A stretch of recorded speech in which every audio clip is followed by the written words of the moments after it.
என் ஆசிரியர் கற்ற பாடம். ராமேஸ்வரம் உலக புகழ்பெற்ற சிவன் கோவில் அமைந்துள்ள ஒரு அழகான நகரம். அந்த ஊரில் உள்ள மசூதி தெருவில் வளர்ந்த நாட்கள் மிகவும் பசுமையானவை. தினமும் மசூதி தொழுகை முடிந்ததும் அருகில் உள்ள சிவன் கோவிலின் வாசலில் சிறிது நேரம் நிற்பேன். கோவிலுக்கு வரும் பக்தர்கள் இந்த முஸ்லிம் பையனுக்கு இங்கென்ன வேலை என்பது போல ஒரு பார்வை பார்ப்பார்கள்.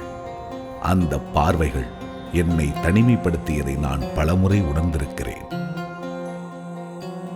உண்மையில் நான் அங்கு நிற்பதற்கு 2 முக்கியமான காரணங்கள் இருந்தன. ஒன்று, கோவில் உள்ளிருந்து ஒலிக்கும் அந்த மந்திர ஒலி என் மனதை வருடி ஒரு இனம் புரியாத இதமளிக்கும்.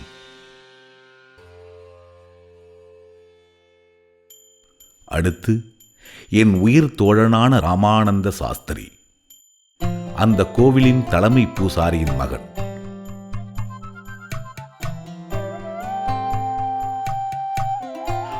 அவன் தந்தையுடன் அமர்ந்து மந்திரம் சொல்லும் அழகும், இடையிடையே நாங்கள் பார்த்து பரிமாறிக்கொள்ளும் புன்னகையின் அர்த்தம் எங்களுக்கு மட்டுமே புரியும்.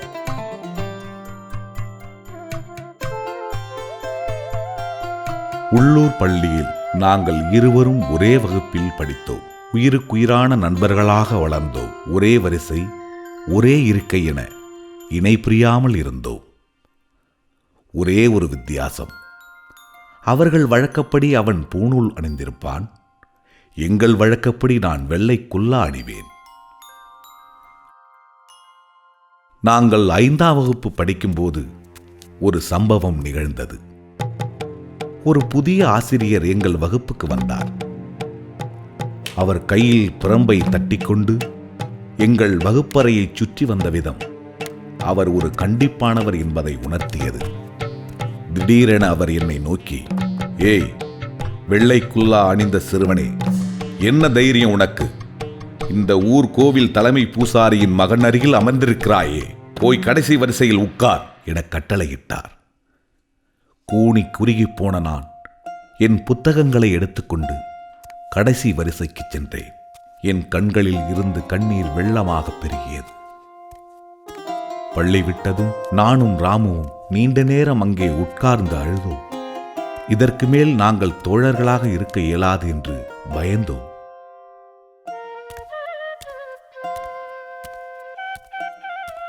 வீடு திரும்பிய என்னை கண்ட என் தந்தை, "ஏன் உன் கண்கள் சிவந்திருக்கின்றன?" என்று கேட்டார். மனம் நொந்து நடந்த அனைத்தையும் என் தந்தையிடம் கூறினேன். ராமுவும் நடந்ததை அவன் தந்தையிடம் கூறியிருப்பான் போலும். மறுநாள் அதிகாலையில் ராமு என் வீட்டிற்கு ஓடி வந்தான். "அப்பா உன்னை உடனே அழைத்து வரச் சொன்னார்" என்று கூறி என்னை அச்சத்தில் உறைய வைத்தான்.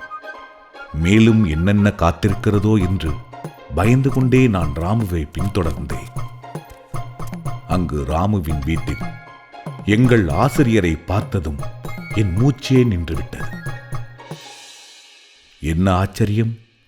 நடந்தது நடந்ததாக இருக்கட்டும், நீங்கள் இப்பொழுது கலாமிடம் மன்னிப்பு கேளுங்கள் என்று ராமுவின் தந்தை மிக கடுமையாக ஆசிரியரிடம் கூறியது என்னை வியப்பில் ஆழ்த்தியது.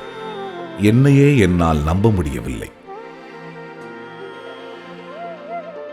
எந்த ஒரு குழந்தையும் மற்ற குழந்தையை விட உயர்ந்ததோ தாழ்ந்ததோ இல்லை. கடவுள் முன் எல்லா குழந்தைகளும் குழந்தைகளே. ஒரு ஆசிரியராக இந்த ஒற்றுமை உணர்வை வளர்ப்பதுதான் உமது பணி. அதை விடுத்து நீர் குலம் கோத்திரம் பார்த்து வேற்றுமை பாராட்டுவது மிகவும் தவறு என்று கோபமாக பேசினார். நீர் இனி இந்த ஊரில் பணிபுரிய தேவையில்லை என்றார். தன் தவற்றை உணர்ந்த எங்கள் ஆசிரியர் என்னை அணைத்து, "கலாம், என்னை மன்னித்து விடு. இன்று நான் ஒரு புதிய பாடம் கற்றுக்கொண்டேன். அதுதான் மனித நேயம்" என கூறி கண் கலங்கினார். ஆசிரியர் தன் தவறை உணர்ந்ததால் சமாதானமடைந்த ராமுவின் தந்தை ஆசிரியரை மன்னித்து பள்ளியில் தொடர்ந்து பணியாற்ற அனுமதியும் தந்தார்.